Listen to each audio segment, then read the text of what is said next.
Good morning everybody dear students. आज हम लोग क्लास 12 के लिए ट्रांसफॉर्मेशन में इंपरेटिव सेंटेंस को देखेंगे। इससे पहले हम इंपरेटिव सेंटेंस के ऑर्डर वाले भाग को आपको बताए थे। यानी इंपरेटिव सेंटेंस का प्रयोग हम सामान्यतः ऑर्डर के लिए, रिक्वेस्ट के लिए, एडवाइस और सजेशन के लिए करते हैं। इससे पहले वाले वीडियो में हम आपको ऑर्डर वाला बताए थे। आज हम लोग रिक्वेस्ट वाले पोर्शन को देखेंगे। तो रिक्वेस्ट को समझने से पहले हम लोग पहले इन चीजों को समझेंगे कि रिक्वेस्ट का भाव कैसे क्लियर होता है। तो सबसे पहले अगर इंपरेटिव सेंटेंस को हम देखें तो इंपरेटिव सेंटेंस अपने मेन वर्ब के फर्स्ट फॉर्म से शुरू होती है।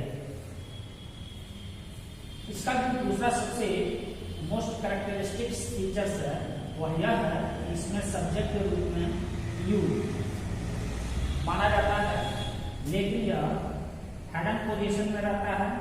हिडन पोजीशन का मतलब है छिपा हुआ स्थिति, छिपा हुआ स्थिति। लेकिन हम सब्जेक्ट के रूप में यू का प्रयोग तो नहीं करते, लेकिन हम इसकी ऑब्जेक्टिव फॉर्म यू का प्रयोग ऑब्जेक्टिव फॉर्म में और फिर इसका पोजेसिव यानी योर हम पोजेसिव फॉर्म के रूप में प्रयोग करते रहते हैं। आए एक बार फिर से इसे समझें। इंपरेटिव सेंटेंस का प्रयोग हम मुख्यतः तीन चीजों के लिए प्रयोग करते हैं। पहला जो ऑर्डर होता है, ऑर्डर को हम कमांड भी बोलते हैं। कमांड के लिए, ऑर्डर के लिए, दूसरा रिक्वेस्ट के लिए, तीसरा एडवाइस या सजेशन के लिए, यानी सलाह या सुझाव हमें देना हो तब हम इंपरेटिव सेंटेंस का प्रयोग करते हैं। इंपरेटिव सेंटेंस के अगर जनरल एनालिसिस में हम आया और करें तो इंपरेटिव सेंटेंस अपने मेन वर्ब के फर्स्ट फॉर्म से शुरू होती है। फिर इसमें जो सेकंड जो इसका कैरेक्टरिस्टिक्स है, इसमें सब्जेक्ट यू छिपा हुआ रहता है, आपका हिडन पोजीशन में रहता है और हम इसके सब्जेक्टिव फॉर्म का प्रयोग न करके ऑब्जेक्टिव फॉर्म और पोजेसिव का प्रयोग करते रहते हैं। इस तरह के क्वेश्चन अगर आते हैं तो सॉल्व करने से पहले हम एक और चीज को देखते हैं कि रिक्वेस्ट, अगर हमें रिक्वेस्ट के भाव को बताना हो, बोध कराना हो, तो हम कुछ कोर्टियस वर्ड का प्रयोग करते हैं, जिसमें आपका please, sir, kindly, gentleman, madam, your honour, your majesty इत्यादि ये सारी चीजें हम प्रयोग करते रहते हैं। अगर हम इनके स्ट्रक्चर पर ध्यान दें, स्ट्रक्चर को देखें तो जो हमारा स्ट्रक्चर है, सॉल्व करने का जो स्ट्रक्चर है, सबसे पहले लेट का प्रयोग होता है, फिर ऑब्जेक्ट का प्रयोग होता है, फिर बी का प्रयोग होता है, फिर मेन वर्ब फर्स्ट फॉर्म का प्रयोग होता है। दूसरा जो इसका फॉर्मूला है वह यह है कि you are requested to.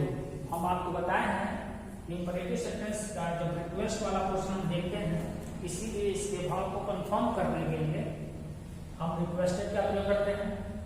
Requested के जस्ट बाद हम टू का प्रयोग करते हैं और यहाँ पर हम प्लीज और काइंडली को हटा के इस क्वेश्चन को लाके यहाँ जोड़ के हम इसे सॉल्व कर सकते हैं। आज इस क्वेश्चन से हम इन चीजों को देख सकते हैं। सबसे पहले हम कोर्टियस वर्ड को समझेंगे यह कैसे प्रयोग होते हैं। तो जो भी कोर्टियस वर्ड होते हैं जैसे प्लीज, सर, काइंडली, मैडम, या तो आप पहले प्रयोग करें या लास्ट में। इसको ऐसे भी लिखा जा सकता है, एक्सप्लेन दिस स्टैंजा प्लीज, या प्लीज एक्सप्लेन दिस स्टैंजा। अगर आप सर से बोल रहे हैं तो please explain this stanza sir. आप यहाँ पे चाहें तो फिर एक कोर्टियस वर्ड का प्रयोग कर सकते हैं। जब इसे हम सॉल्व करेंगे तब हम कोर्टियस वर्ड को हटा देते हैं। अगर कोर्टियस वर्ड को हटा दिया जाए और पहले वाले से सॉल्व किया जाए तो पहले क्या होगा, लेट, और फिर कराइए क्या लीजिए, ऑब्जेक्ट। तो एक्सप्लेन हमारा मेन वर्ब है जो फर्स्ट फॉर्म में है और दिस स्टैंजा इसका क्या है, ऑब्जेक्ट। अगर हम ट्रांसफर करेंगे दिस स्टैंजा और फिर हम बी का प्रयोग करेंगे, बी फिर मेन और third form explain, third form explain. यानी जब भी हम इस क्वेश्चन को हल करेंगे, इसमें जो कोटियस वर्ड आए होंगे जैसे please, sir, kindly, gentleman, your honour, your majesty, इन शब्दों को हम हटा देते हैं, चाहे वह एक हो चाहे दो हो। बहुत सारे लोग ये समझ रहे होंगे कि यहाँ पे ऑब्जेक्ट ही मांग रहा है। हम लोग इससे पहले ये सीखे थे कि जब भी एक्टिव से पैसिव में हम जाते हैं तो हम सब्जेक्ट को ऑब्जेक्ट और ऑब्जेक्ट को क्या बना देते हैं, सब्जेक्ट। और जो भी सब्जेक्ट ऑब्जेक्ट के रूप में जाता है प्रायः वह बाय प्रीपोजिशन से जोड़ा जाता है। कुछ ऐसे भी वर्ब्स होते हैं जिनके साथ हम बाय का प्रयोग नहीं करते हैं। हम लोग नेक्स्ट वीडियो में ऐसे वर्ब्स को पढ़ेंगे जिनके साथ हम लोग बाय का प्रयोग नहीं करेंगे। अगर आपको यहाँ पे ऑब्जेक्ट यानी लेट के साथ ऑब्जेक्ट ऐसा आ रहा है, अगर इस चीज को समझना है तो आए इस चीज को पहले आप समझें, देखें। इस चीज को समझने के लिए हमें एक एग्जांपल को देखना होगा। जैसे अगर कोई व्यक्ति यह बोले कि अब मुझे पढ़ने दो, अब मुझे पढ़ने दो, तो अब मुझे पढ़ने दो यानी जिस सेंटेंस में सब्जेक्ट, ध्यान से देखेंगे, जिस सेंटेंस में सब्जेक्ट अपने सब्जेक्टिव फॉर्म में न रहकर अगर वह ऑब्जेक्टिव फॉर्म में आ जाए, ऑब्जेक्टिव फॉर्म में आ जाए, तब उस सेंटेंस का ट्रांसलेशन लेट से शुरू होता है। अगर इस चीज को इस एग्जांपल पे समझना हो तो मुझे की अंग्रेजी को अगर देखा जाए तो मी हमारा कौन सा फॉर्म होगा, ऑब्जेक्ट। इसका सब्जेक्टिव फॉर्म क्या होगा, आई। अब क्या होगा, मैं। इसका पोजेसिव क्या होगा, माई, मेरा या मेरी। इसी से समझें कि किसी सेंटेंस में अगर कोई सब्जेक्ट अपने सब्जेक्टिव फॉर्म में न आके वह अपने ऑब्जेक्टिव फॉर्म में आ जाए, तब हम प्रायः उस सेंटेंस का ट्रांसलेशन लेट से शुरू करते हैं। जैसे अब मुझे पढ़ने दो, अब मुझे खाने दो, सीता को वहां जाने दो, राम को यहाँ आने दो, इत्यादि। अगर इसे सॉल्व करके देखा जाए तो सबसे पहले लेट, अब फिर कह रहा है कि ऑब्जेक्ट देख लेते हैं, लेट मी पढ़ने दो, let me read now, let me read now. यानी लेट के साथ भी जो वर्ब प्रयोग होता है वह हमेशा ही फर्स्ट फॉर्म के साथ प्रयोग होता है, लेकिन जब भी आ जाएगा तब मेन वर्ब का कौन सा फॉर्म प्रयोग होगा, थर्ड। लेकिन केवल लेट हो तब हम मेन वर्ब का पोजीशन क्या रखते हैं, फर्स्ट। आशा है कि आप सभी लोग इन चीज को समझ रहे होंगे। आए हम लोग कुछ और क्वेश्चन को हल करके इसे देखते हैं।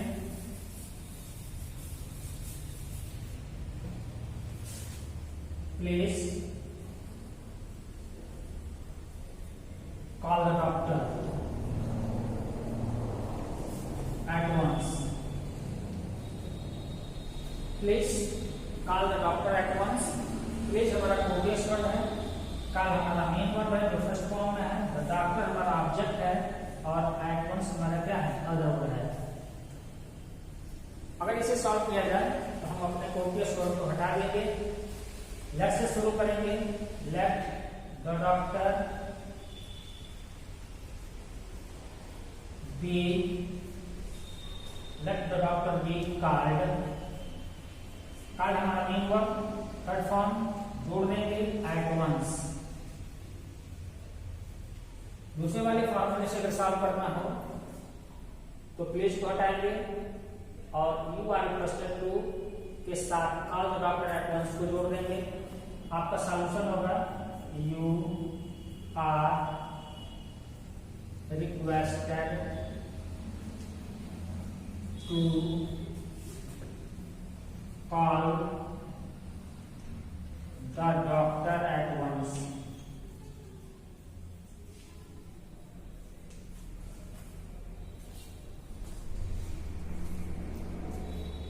इससे इन चीजों को आप देख सकते हैं please call the doctor at once.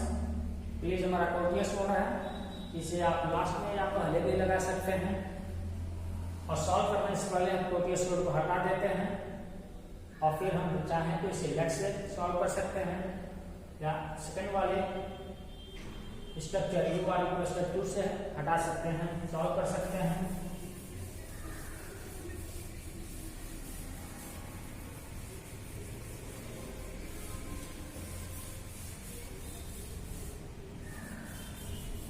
कुछ और क्वेश्चन?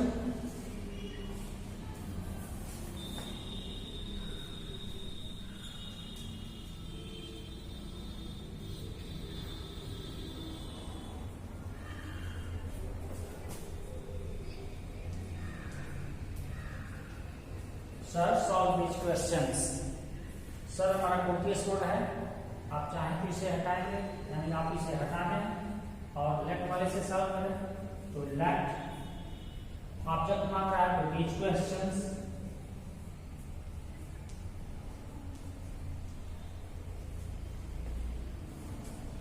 फिर भी main option form solve.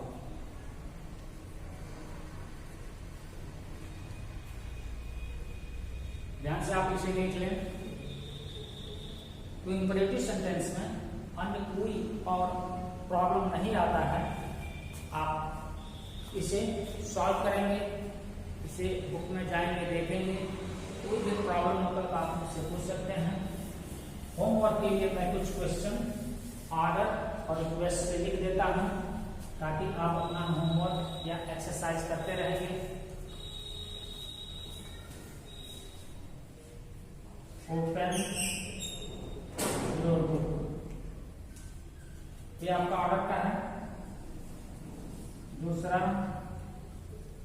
Call him at once, ये भी ऑर्डर का है। तीसरा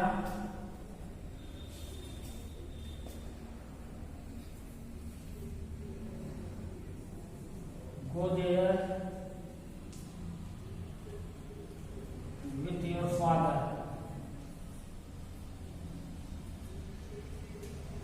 ये भी आपका ऑर्डर क्या है। Sir mark me present,